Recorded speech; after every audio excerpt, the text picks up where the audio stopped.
ఈరోజు ఈ వీడియోలో తానీషా రామ మంత్రాన్ని రామదాసు నుంచి ఉపదేశంగా పొందాడు. దాని గురించి తెలుసుకుందామండి.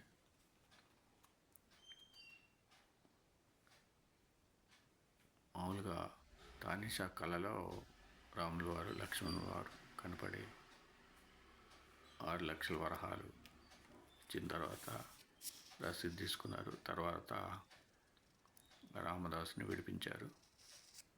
అది అందరికీ తెలిసిందే. ఆ తర్వాత ఏం జరిగిందంటే, అప్పుడు తానీషా గారు ఆయన అనుకున్నాడు, యుక్తాయుక్తాలు మరచి కఠినంగా దండించినందుకు, కారాగారంలో బంధించినందుకు మన్నించవలసిందని ప్రార్థించాడు. రామదాసు గారిని ప్రార్థించాడు.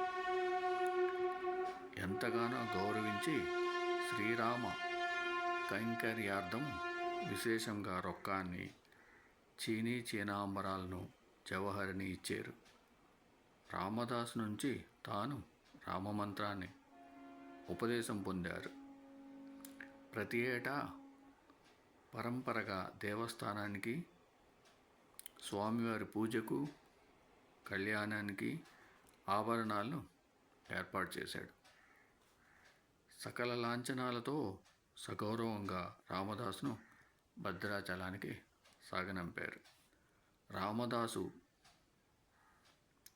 సతీసుతులతో భద్రగిరి వాసుని సేవించుకుంటూ జీవితయాత్రను కొనసాగిస్తున్నారు. బంగ్లాదేశ్లో హిందూ యువకుడిని దారుణంగా చంపారు. ఇది అందరికీ తెలిసిందే. మరి తానీషా కూడా ముస్లిమే అయినా సరే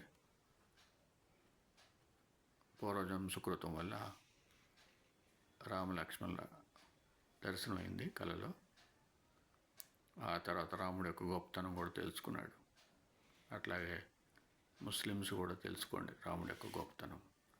ఓం సమ సద్గురు సాయినాథ్ మహారాజ్కి జయ. ఓం సమ సద్గురు భరద్వాజ్ మహారాజ్కి జయ. ఓం జై శ్రీరామ్.